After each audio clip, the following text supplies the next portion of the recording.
جب ہم طہارت کے مسائل کو شروع کرتے ہیں تو سب سے پہلے غسل کے مسائل جو ہے وہ بیان کیے جاتے ہیں،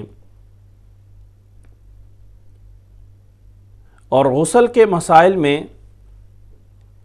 سب سے پہلے ان چیزوں کا بیان کہ جن سے غسل لازم ہوتا ہے، غسل لازم ہونے کے اسباب۔ غسل کے لازم ہونے کا اسباب کا مطلب یہ ہے کہ وہ کون سے اعمال یا کون سے وہ کام ہیں کہ جن کی وجہ سے انسان پر غسل کرنا لازم ہو جاتا ہے، ضروری ہو جاتا ہے۔ نمبر 1، خامد بیوی کا مباشرت کرنا۔ اللہ تعالیٰ کا فرمان ہے، أَوْ لَامَسْتُمُ النِّسَاءَ فَلَمْ تَجِدُوا مَاءً فَتَيَمَّمُوا صَعِيدًا طَيِّبًا۔ سورۃ المائدہ کی آیت نمبر 6 ہے، اس کا یہ حصہ ہے، جب تم اپنی بیویوں کے پاس جاؤ تو غسل کرو، اور پانی نہ ملنے کی صورت میں پاک مٹی سے جو ہے وہ تیمم کر لو۔ تو غسل کے لازم ہونے کا پہلا سبب خامد اور بیوی کا آپس میں ملنا، یعنی خامد اور بیوی کا مباشرت کرنا، اس سے غسل کرنا لازم اور ضروری ہو جاتا ہے۔ غسل کرنے کا دوسرا سبب ہے خامد بیوی کے مخصوص اعضاء کا بغیر کسی پردہ کے آپس میں ٹچ ہو جائے، خواہ فراغت نہ بھی ہو، تب بھی غسل لازم ہو جاتا ہے۔ حضرت عائشہ رضی اللہ تعالی عنہ رسول اللہ صلی اللہ علیہ وسلم سے یہ روایت نقل کرتی ہیں کہ آپ صلی اللہ علیہ وسلم نے فرمایا، اذا تجاوز الختان الختان وجب الغسل۔ جب شرمگاہ سے ٹچ ہو جائے تو غسل لازم ہو جاتا ہے۔ سنن ترمذی میں 108 اور 109 نمبر پہ اس روایت کو بیان کیا گیا ہے۔ غسل لازم ہونے کا تیسرا سبب یہ ہے کسی بھی طرح سے منی کا خروج ہو جانا۔ آدمی کے جسم سے جب انسان مباشرت کر کے فراغت ہوتا ہے تو جس مادے کا خروج ہوتا ہے اسے منی کہا جاتا ہے، جو کسی بھی صورت میں، نیند کی صورت میں، خواب کے اندر خارج ہو جائے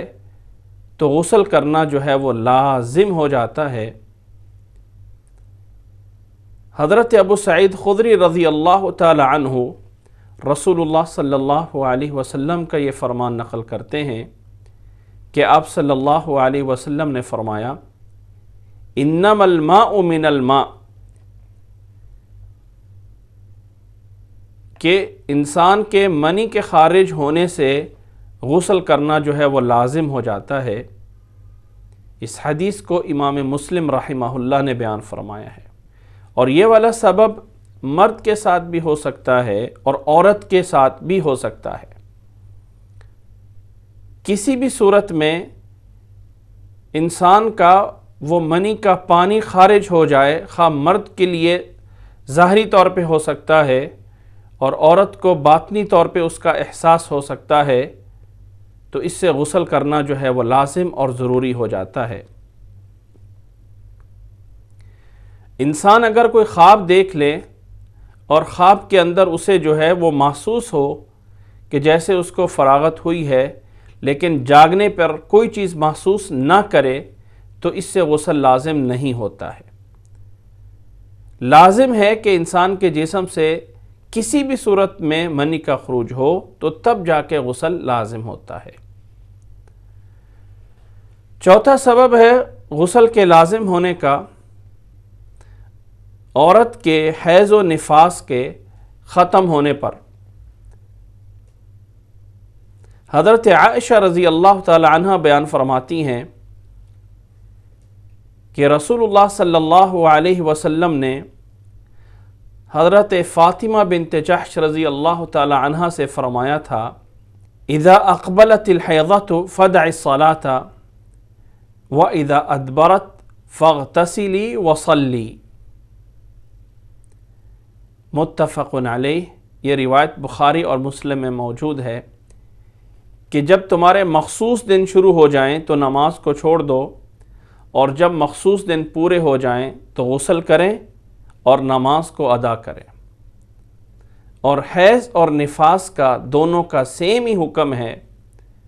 حیض عورت کے مخصوص ایام جو ہر مہینے آتے ہیں، اور نفاس بچے کی ولادت کے وقت جو عورت کو خون جاری ہوتا ہے، جس کے لیے لازم نہیں ہے کہ 40 دن پورے کیے جائیں، وہ 10 دن میں، 5 دن میں، 20 دن میں، 25 دن میں، 30 دن میں، 40 دن میں آخر حد ہوتی ہے کہ وہ خون جو جاری رہتا ہے وہ نفاس کہلاتا ہے، اور اس کے ختم ہونے پہ غسل کر کے نماز ادا کرنا ضروری ہوتا ہے۔ غسل کے لازم ہونے کا 5واں سبب ہے کہ کوئی مسلمان فوت ہو جائے، فوت ہونے پر غسل دینا۔ حضرت عبداللہ بن عباس رضی اللہ تعالی عنہ فرماتے ہیں وَقَصَتْ بِرَجُلٍ مُحْرَمٍ نَاقَتُهُ فَقَتَلَهُ فَأُتِيَ بِرَسُولِ اللَّهِ صلی اللہ علیہ وسلم فَقَالَ اغْسِلُوهُ وَكَفِّنُوهُ۔ حضرت عبداللہ بن عباس رضی اللہ تعالیٰ عنہ فرماتے ہیں کہ ایک آدمی احرام میں تھا، اس کو اس کی سواری نے جو ہے وہ ضرب لگائی اور وہ فوت ہو گیا احرام کی حالت میں ہی، تو آپ صلی اللہ علیہ وسلم کے پاس لایا گیا، تو آپ صلی اللہ علیہ وسلم نے فرمایا کہ اسے غسل دو اور اسے کفن دو۔ یہ روایت بھی متفق علیہ ہے، اور اس کے علاوہ بہت سارے دلائل ہیں کہ فوت ہونے پہ غسل دینا جو ہے وہ لازم ہوتا ہے۔ خلاصتاً غسل کے لازم ہونے کے 5 اسباب ہیں: خامد بیوی کا مباشرت کرنا، خامد بیوی کے مخصوص اعضاء کا بغیر کسی پردے کے آپس میں ٹچ ہو جانا، خواہ فراغت نہ بھی ہو، کسی بھی طرح منی کا خارج ہونا، عورت کے حیض و نفاس کے ختم ہونے پر اور فوت ہو جانے پر، یہ 5 اسباب ہیں جن کی بنیاد پر غسل جو ہے وہ لازم اور فرض ہو جاتا ہے۔ اللہ تعالی ہمیں سمجھنے کی اور عمل کرنے کی توفیق عطا فرمائے۔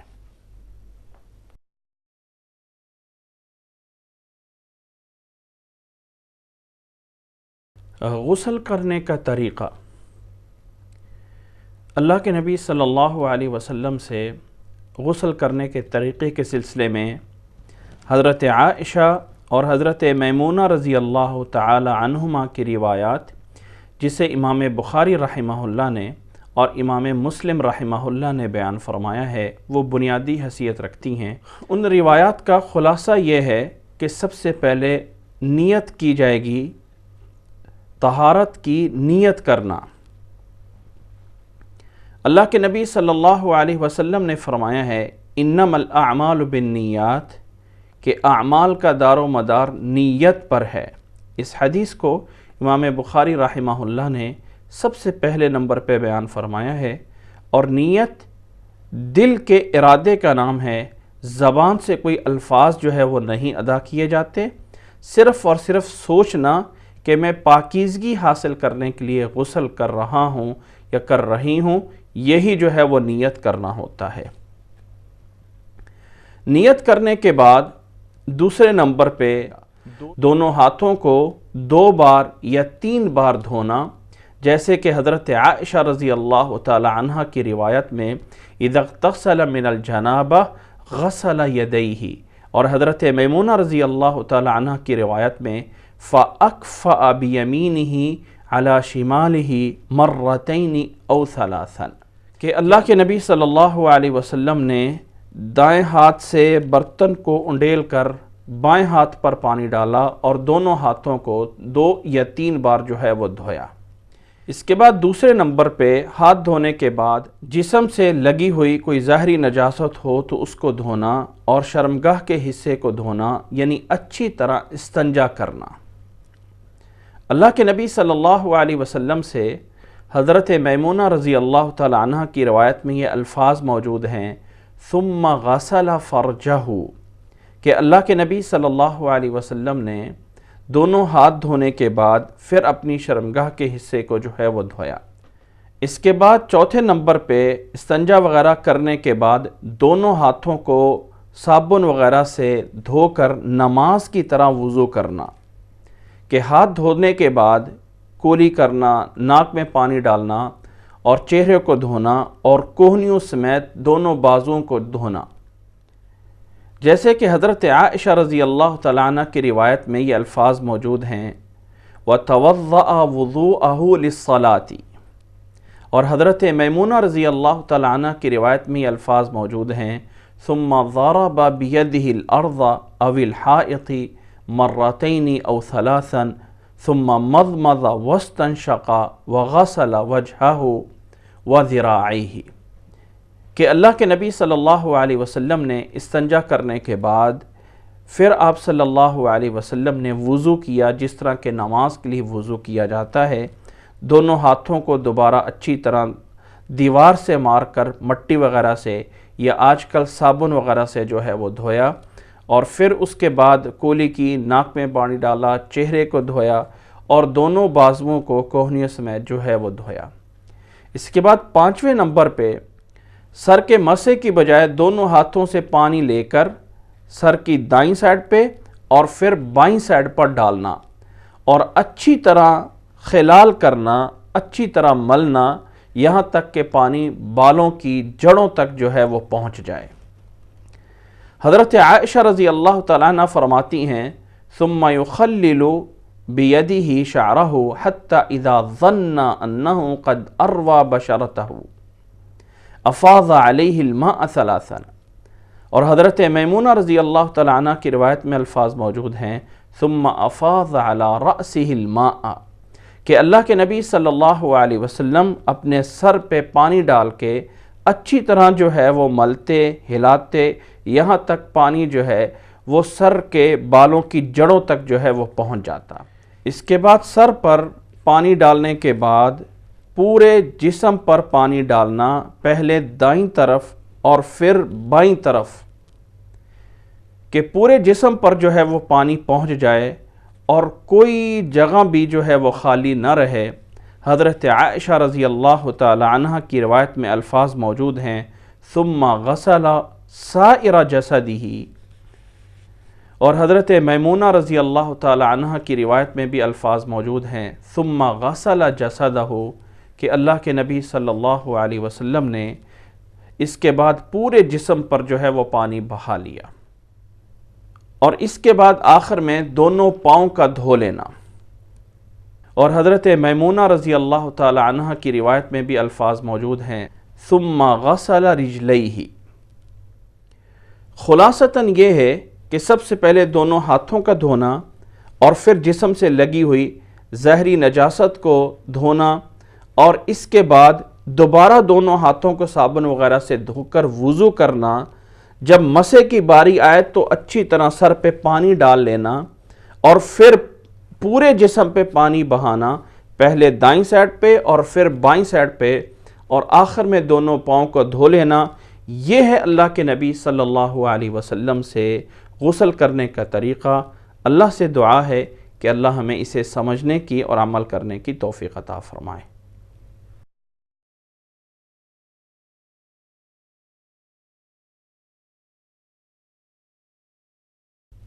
غسل کے متعلقہ کچھ ضروری مسائل۔ نمبر 1، مرد اور عورت کے غسل کرنے میں کوئی فرق نہیں ہے۔ جیسے مرد نے غسل کرنا ہے ویسے ہی عورت نے کرنا ہے۔ ہاں، عورت کو ایک رخصت موجود ہے کہ عورت پہ 3 وجہوں سے غسل لازم ہو سکتا ہے۔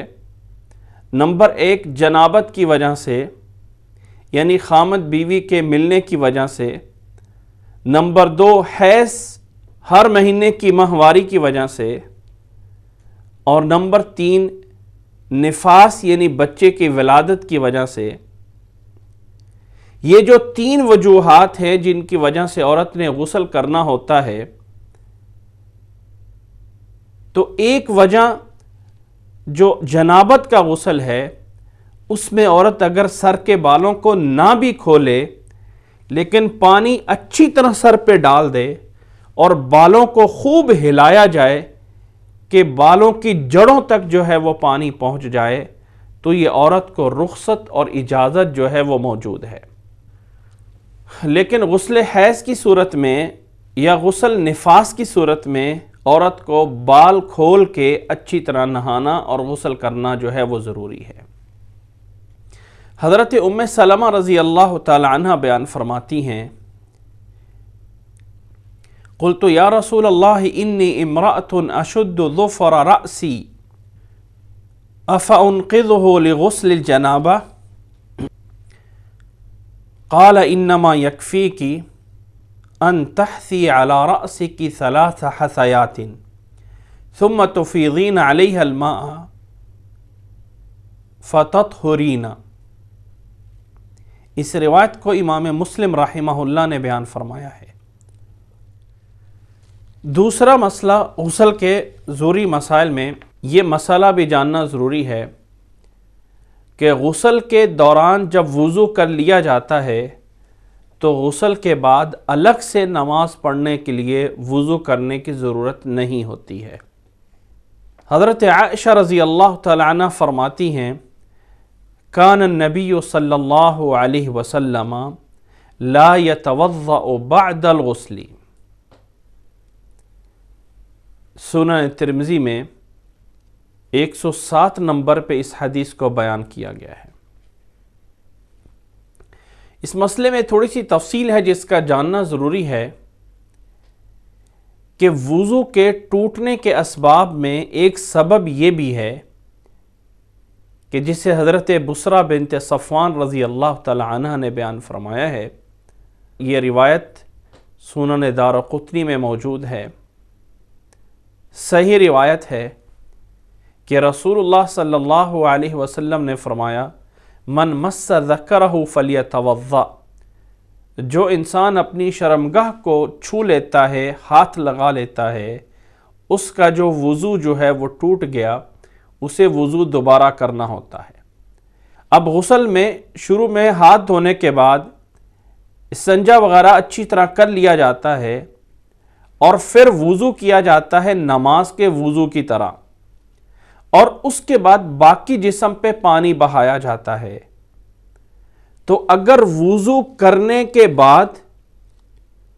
جسم پہ پانی بہاتے ہوئے انسان کا ہاتھ اس کی شرمگاہ کو لگ گیا ہے تو اب اسے چاہیے کہ غسل کرنے کے بعد نماز پڑھنے سے پہلے وضو جو ہے وہ کر لیا جائے۔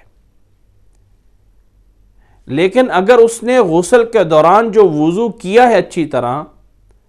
اب اس کے بعد باقی جسم پہ پانی بہاتے ہوئے شرمگاہ کو ہاتھ نہیں لگا ہے تو ایسی صورت میں اس کا غسل بھی ہے اور وضو بھی ہے۔ اسی طرح غسل کے مسائل میں اس بات کا جاننا بھی ضروری ہے کہ عام مشہور یہ ہے کہ غسل کے 3 فرائض ہیں، کولی کرنا، ناک میں پانی ڈالنا اور پورے جسم پر جو ہے وہ پانی بہا لینا۔ یاد رکھ لیں کہ یہ اس طرح کر کے اللہ کے نبی صلی اللہ علیہ وسلم سے کہیں بھی اس طرح ثابت نہیں ہے کہ آپ صلی اللہ علیہ وسلم نے یہ ترتیب بتائی ہو کہ غسل کے فرائض یہ ہیں اور باقی جو ہے وہ فرائض نہیں ہیں۔ اللہ کے نبی صلی اللہ علیہ وسلم سے غسل کا وہی طریقہ نقل کیا گیا ہے جو پیچھے بیان ہوا ہے۔ غسل کے اندر ہم اپنی طرف سے اس چیز کو نہیں فکس کر سکتے کہ یہ والی چیز اس انداز سے کرنی ہے، یہ والی چیز اس انداز سے کرنی ہے، نہیں۔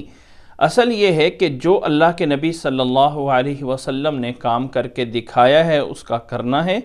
اور جسے نہیں کیا ہے اسے جو ہے وہ نہیں کرنا ہے۔ غسل کا طریقہ اللہ کے نبی صلی اللہ علیہ وسلم سے جس ترتیب سے بیان ہوا ہے اسی طرح غسل کرنا ہی صحیح ہوتا ہے، اور اللہ کے نبی صلی اللہ علیہ وسلم سے کہیں بھی یہ والی تفریق جو ہے وہ موجود نہیں ہے کہ یہ والے فرض پورے کر لو اور بات ختم ہو جائے گی۔ اللہ سے دعا ہے